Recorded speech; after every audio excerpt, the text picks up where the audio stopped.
Maswera sei muri yeZimbabwe. Tinokuchingamidzai zvekare kune chimwe chirongwa pano paZim Facebook Secrets and Confessions. Tadzoka zvekare nemamwe mamessages. Regedzai tibva tapinda mumamessages edu atadzoka takakubatirai. Hanzi makadi zvenyu mukoma. Ininiwo ndakamboshanda ndichidriver makombi, but pari zvino ndikurarama hangu ndiri kunoku kwandiri kunyika yevatorwa inova iri nyika yeSouth Africa. Zvipoko zvechokwadi zviriko. Ndiri driver kudaro mukoma. I picked up my passengers kumbare. Ndakananga nawo kukuwadzana. Ndakavapika up hwainge huri usiku. Ndokubva ndachizoona kutoti zvainge zviri zvipoko. And the funny thing is that pandakatanga kuudza even my wife about this story, akangonditi matanga kunyepa, but itori nyaya yechokwadi. Ndaityira kombi muHarare kubva kumbare kusvika kuwadzana ndo route yandaifamba iyoyo mugore ra2005. Ndainge ndiri munhu ainge asina chitsotsi kana kuita sei, ndichitozviraramirawo life yangu yainge iri bore. Asi ndakazotanga kunwa doro mushure mekunge ndarambana nomumwe musikana uyo wandainge ndichidanana naye. So ndabva kuGlenora yainge itongoriwo route iyo yandakatongofambawo nayo inini naconductor wangu, because tainge taitawo zvechitsotsi. Ainge aine bhebhi rake raigara muGlenora, then ndokubva ndachizomusiyamo muGlenora ndikadzokera hangu kumbare ndiine mapassengers angu apa kainge kari kamari kedu kemuhomwe ikako. Musi iwoyo wainge uri muna July. Ndo pandakabva ndachizosangana nezvinhu zvakandityisa kusvika pari nhasi. Ndakakwidza vanhu vainge vasina misoro. Ndakatanga basa iri semazuva ose. Kombi yangu yainge iri Mazda, asi yainge yakasimba, Mazda E200, simbi dzebasa. So zuva rainge ratorereka. Vanhu vainge vakawanda kwazvo. Pandakasvikako kumbare kumusika, ndakangosvikira pamwe paBP garage ndichingoita mapick up vanhu vangu ndichida kuenda kukuwadzana. Ndakarova quick load ndokubva ndachizodzokerako. Pandakadzokerako ndainge ndichida kurova chimwe chipoko changu round. Maybe ndokusaka ndakazosangana nezvipoko, because ndichitobvako ndakatoti ichi chandikuda kurova chipoko round, murungu handisi kana kutomboda kumbomuudza kuti ndava kutodzokera zvekare kumbare. It was somewhere around kuma 10:30 p.m. Vanhu vainge vachiriko, but vainge vava vashoma. So ipapo pandakasvikawo ndikadzima motikari yangu. Pandakabva ndapaka, pakabva pachizotanga kupinda vanhu vakasiyana siyana, asi vanhu vose ava hakuna kana ainge achimbotaura neumwe. Ndakangoti umwe noumwe ane mastresses ake. Asi ndakazotarisa ndikaona kuti vakadzi vakapindamo vose vainge vakapfeka hembe dzainge dzakada kufanana. Ndikangoenderera hangu mberi nezvandainge ndichiita. Then ndipo apo pandakaona kuti ndainge ndazadza kombi iya kwava kusimudzira ndakananga kukuwadzana. Ndakazoti ndava kudarika paZimnat kukuwadzana, ndo pandakabva ndachizotarisa kumashure ndikaona kuti kubva zvatainge tapinda mukukuwadzana painge pasina kana munhu 1 ainge amboburuka mukombi. Ndichinotarisa kudai ndo pandakabva ndaona kuti umwe mukadzi ainge asina musoro. Ndakanyatsokugadzirisa view mirror rangu ndikabva ndaona kuti chokwadi chandainge ndichiona ndichocho chekuti mukadzi uyu wandainge ndatarisa ainge asina musoro zvachose. I was shocked. Saka ndakavhunduka zvekuti motikari yakasvika pakunodzima, nekuti ndakatadza kubalansa zvakanaka clash yangu apa iri mugear, motikari kwava kudzima. Ichinodzima kudaro ndingakwanisa kuita on, motikari yakaramba kuita on zvachose. Ndichitarisa ndokubva ndaona kuti zvechokwadi ndainge ndatakura zvipoko. Munoona zviya zvaunonzwa kana wakabatwa nedzikirira, zvipoko izvi zvichiburuka 1 by 1 ndo zvandainge ndichinzwa. Everything zvainge zvichiitika in slow motion. Pandakati ndinge ndichitiza ndakakonewa, ndikangoti kuda ndakaita awa rose ndichizama kuvhura door. Ndo pandakangorohwa nebuka. Mangwana acho makuseni ndakazomutswawo nomumwe mufesi wangu akangoonawo kombi yakapaka yakavhurwa door. Ndakangopaka paside peroad, akanditi ko indava makurohwaka nemangende zvekudaro. Ndakavhunduka kuti ndinge ndichimuudza. Ndakaona kuti zvainge zvisingaite. ndakazodzokera kumba kwemurungu wangu ndikabva ndamuudza kuti ndainge ndichida kumboenda kumba, ndainge ndisiri kunzwa zvakanaka zvechokwadi, ndainge ndichitemwa neumwe musoro uye zvekare hana yangu yairova zvisingaite. Ndakazoperekedzwa nemwana wemurungu kwava kunondisiya kumba. Ndakaudza Mundara kuti ndainge ndisiri kunzwa zvakanaka, hana yangu ichirova ndichiita kubvunda, ndainge ndisingatokwanise kana kumira, ndichidedera ndichiti kana ndikamira vakandisimudza paya pavanondisiya ndaishaya balance, ndaiona nyika yose ichiita sekunge iri kutenderera, ndobva ndadonhera pasi. Vakabva vachizoenda neni kuna dokta, then ndaendeswa kuna dokta ndakatonzi ndainge ndava kuda kuita stroke, but yakanzi neurological trauma yainge yakaitika. My body was shocked nekuda kwezvose izvo zvandainge ndakaona, asi dokta vakati ivo hakuna zvipoko, it was just my hallucination andakaita. Vakandibvunza kuti pandainge ndichimwa doro ndainge ndisina here kunwa nezvimwe zvinhu zvinodhakwa, asi makore acho iwavo kwainge kusina zvose zvanamutoriro izvi. Vakangondibvunza kuti hauna here chimwe chinodhaka chawatora zvimwe kuda uri kuita mahallucination. Ndakabva ndachizodzoserwa kumba after vandipa mapiritsi ndikaita sekunge senani, because ipapo vaitoti marovero ainge achiita hana yangu ndaikwanisa kuzobatwa nestroke, because kusaidi rose rekuright uku ndaita kunzwa chiveve, ndakabatwa nechiveve. Ndakaita mavhiki 3 ndirere, ndokubva ndachizoti nerimwe zuva ndakamuka makuseni. Ndamuka makuseni kudaro ndainge ndichida kubuda panze. Ndakadarika nemudining mainge makagara baba, vakataura neni but handina kana kuvanzwa, ndikaramba ndichingofamba ndokubva ndabuda zvekare panze. Ndigerepo panze kudaro ndakangonzwa kuti wii munzeve dzangu ndiye zii. Kana wava kusanzwa hauna kana any sound yaunombonzwa, it will be just silence, total silence.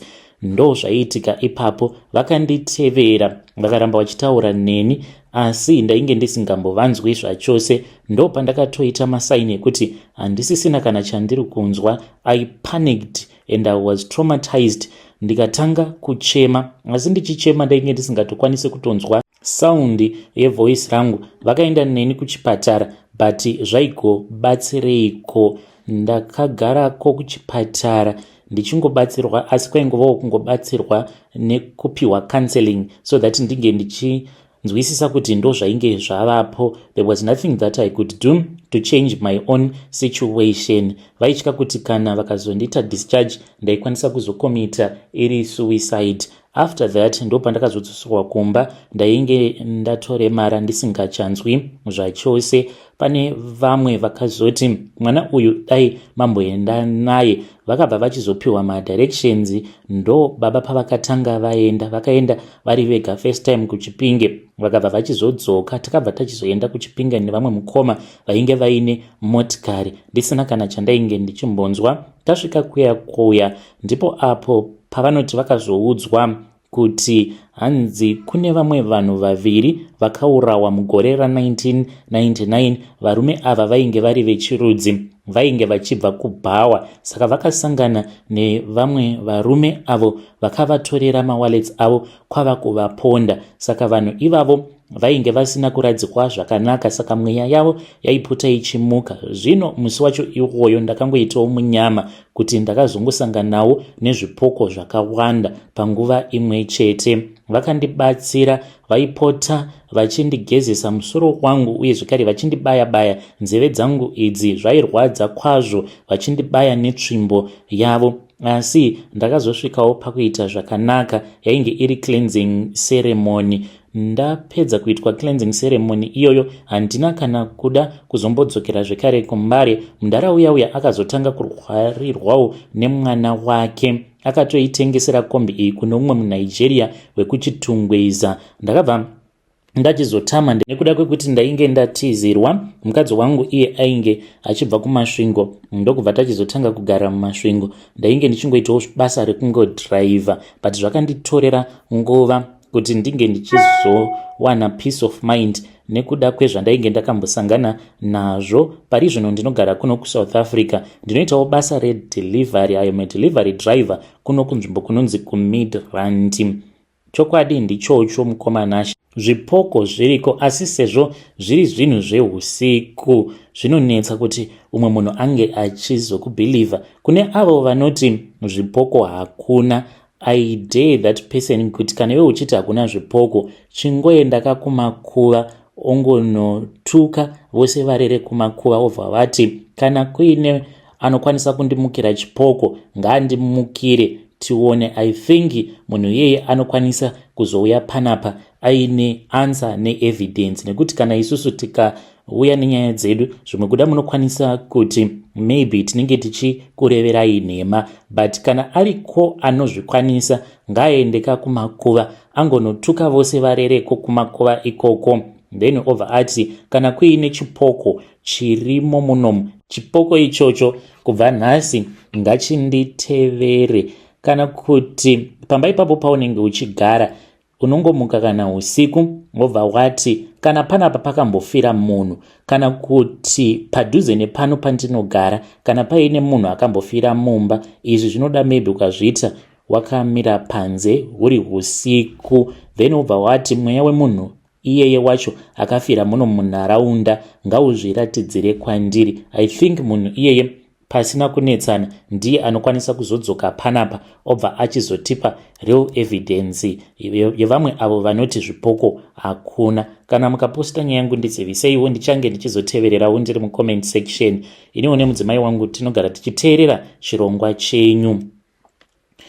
Vedare ndo message iyo yandakatumidzirwa ichibva kuna mukoma vedu. Hanzi kana kuine ane zvivindi ngaamuke pakati pawo usiku, kana amuka pakati peusiku kudaro then obva achizoenda kana kumakuva, oenda kumakuva, kana kuti ongoti kana paine munhu akafira pamba panapa pandinogara, munhu iyeye ngandimukire chipoko. Yo, zvakangooma hazvo veduwe. Tell me what you think about his story. Wakambosanganawo nazvo here? You can come to my inbox and then you tell me your own side of the story. Rekedzai tibva taenda panyedu inotevera. Nyedu inotevera yakamira sekudai so. Hanzi makadi zvenyu mukoma, ndinokumbirawo kuti muge muchindiposterawo nyaya yangu makavikawo chitupa changu.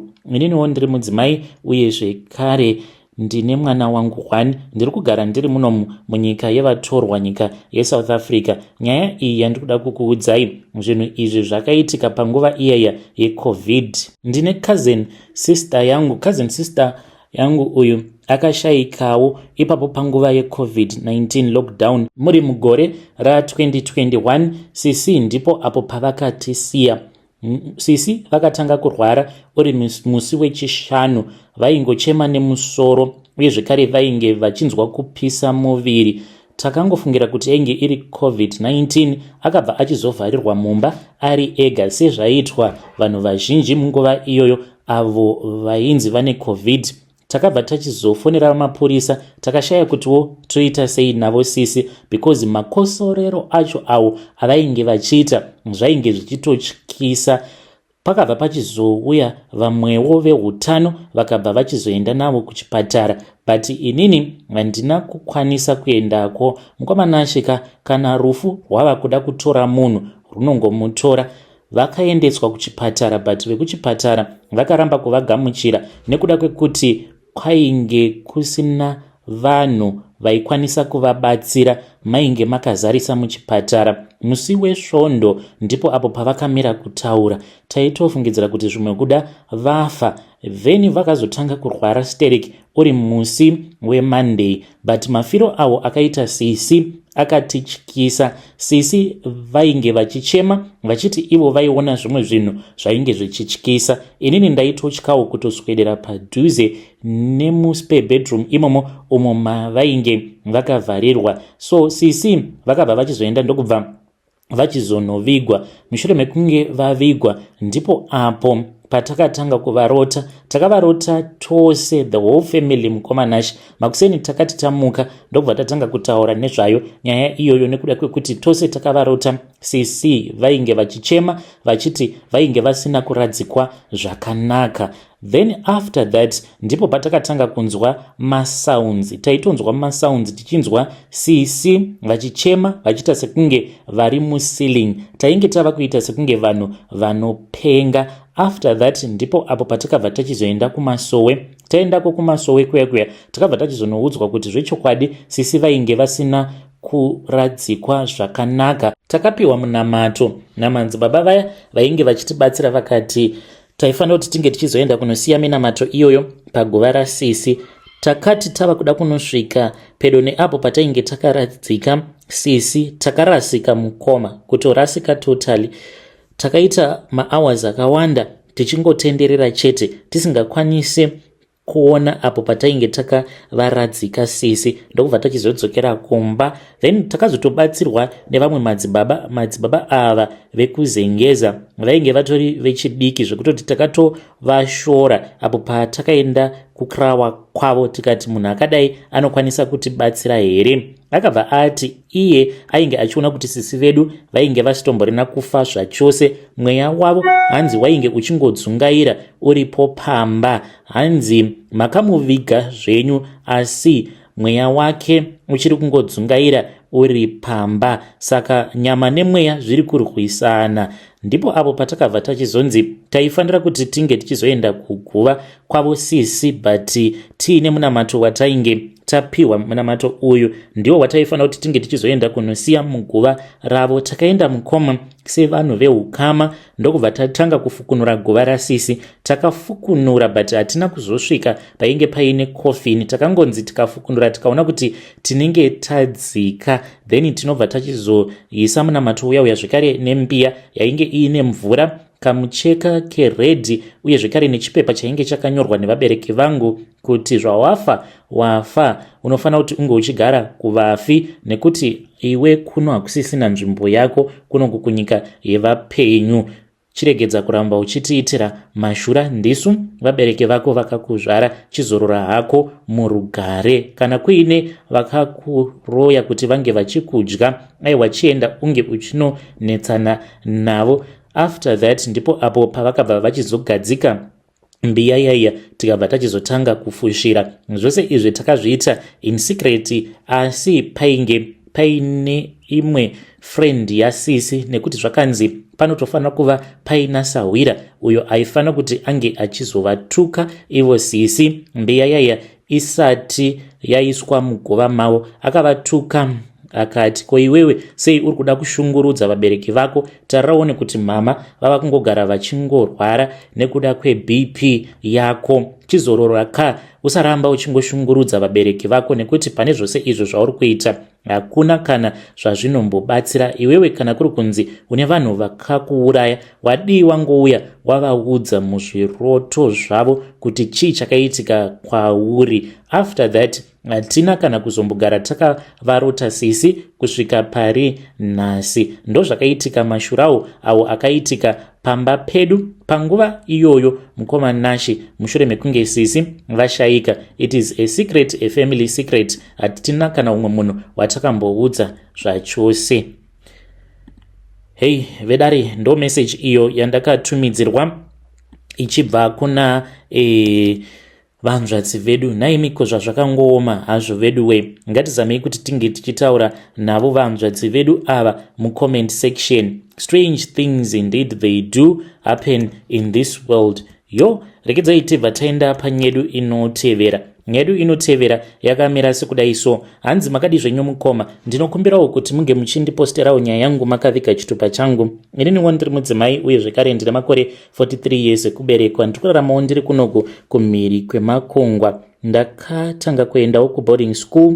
After primary secondary ndainge ndava kuboarding school kwaMutare uko kwatinobva. So ipapo pachikoro pandainge ndava kudzidza, pane mumwe musikana uyo akandiudza kuti ainge akamboona chikwambo, akanditi chikwambo ichocho chainge chakaita kunge kadhara kakaremara but kainge kaine maziso ered. Hanzi akakaona kadhara aka mushure mekunge aita mazuva akawanda achiti each and every night kana arara airota achichatiswa neumwe murume anenge ari very handsome, but vava kuhoneymoon ndo paaichizoona kuti murume uya ainge asiri murume wechokwadi, but chainge chiri chikwambo chainge chakanyangara kwazvo. Pakuzonomuka aitoti aitoona something zvinotorakidza kutoti anenge ari munhu anenge abva mukurara nemunhu rume, ende aiti zvipfeko zvake dzimwe nguva aingokaruka atongoshaya zvipfeko zvake zvemukati for 3 days, then over achizongozviwana zvakandonyekedzerwa mupilo make. Saka aifungidzira kuti zvimwe kuda painge paine munhu aipota achizviba, like some of the girls that were staying in that same dormitory. Ndokubva andiudza zvose izvozvo. Iniwo ndakafungidzira kutoti maybe kwainge kuri kungotaurawo kwake sezvo ainge ari munhu anotaurisa, asi mukomana acho ndakazochiona zvikwambo zviriko, ende kana kuri kunzi zvikwambo zviriko I know futi kuti zvipoko zviriko. Musi uyo wandakachiona mukoma, it was a couple of days before the schooling holidays could begin. Tainge tatogadzirira kuti tinge tichizoya kuzotorwa nevabereki vedu, saka ndakangotanga kungonzwa mudumbu. It was somewhere past 5 pandakatanga kunzwa mudumbu. Handina kurara usiku hwacho ihwohwo. Ndakazoti ndava kuenda kutoilet, I think somewhere 2 am, ndakatonzwa kutoti painge paine munhu ainge achinditevera apa hana yangu marovero ayainge ichiita. Ndakati ndichibva ikoko ndakaona mumvuri kumadziro, ndobva ndatanga kumhanya ndichidzokera kudormitory. Then ndakati ndichingonopinda mumachira kwava kubatwa nehope, sezvo ndainge ndarara usiku hwose ndisingakwanisi kubatwa nehope. Ndipo apo pandakatanga kurota. Ndakatorota ndiri pamba pen'anga. Sekuru vaiva vakabva vati uyu mukadzi wako uyu wandakakupfimbira ndauya naye. Ndo pandakabva ndachizoona umwe murume ainge akanaka kwazvo, ainge akapfeka suti yewhite, but iye ainge achirakidza kuti akasofa kudhara. Akauya pandiri achinhuhwa kwazvo, akabva anditi ndikuda kutochata newe, akandipa ring. Saka ndainge ndichiramba ringi iyoyo kwava kundimanikidza. Akandimanikidza kuti ndinge ndichipfeka ringi yaya. Ndokubva ndachizongovhunduka ndikabva ndatoona kutoti ndainge ndatova kune imwe hotel tiinaye, but hotel iyi yainge iri mugungwa, like yaingova one room iyoyo yainge itori pakati pegungwa pamusoro pemvura mukomanashi. Then ndiinaye murume uyu paakauya kwandiri ndo pandakabva ndachizoona kuti ainge ashanduka, ainge asisiri that handsome man that I had seen when I started to have this dream. Ndakatoona kutoti chainge chatova chikwambo ichi chainge chakaita kadhara kainge kakaunyana kakaremara, kakauya kwandiri kakabva ati watova mukadzi wangu. Kaiva nemamwe maziso ainge achityisa kwazvo ari red. Ndizvowo zvakaitika izvi. Ndakazongomuka hangu mukomanashi, but kainge katopedza neni kachikwambo ikako. Vedare ndo message iyo yandakatumidzirwa ichibva kuna vanzvadzi vedu. Zvakangoma hazvo vedu we. Hey, pakaipa. Ngatizamei kuti tinge tichitaura navo mucomment section. Hanzi kana kuri kunzi zvikwambo se chandakaona chikwambo, kana chikwambo zviriko zvikwambo, it means kuti zvipoko zvekare zviriko. Hey.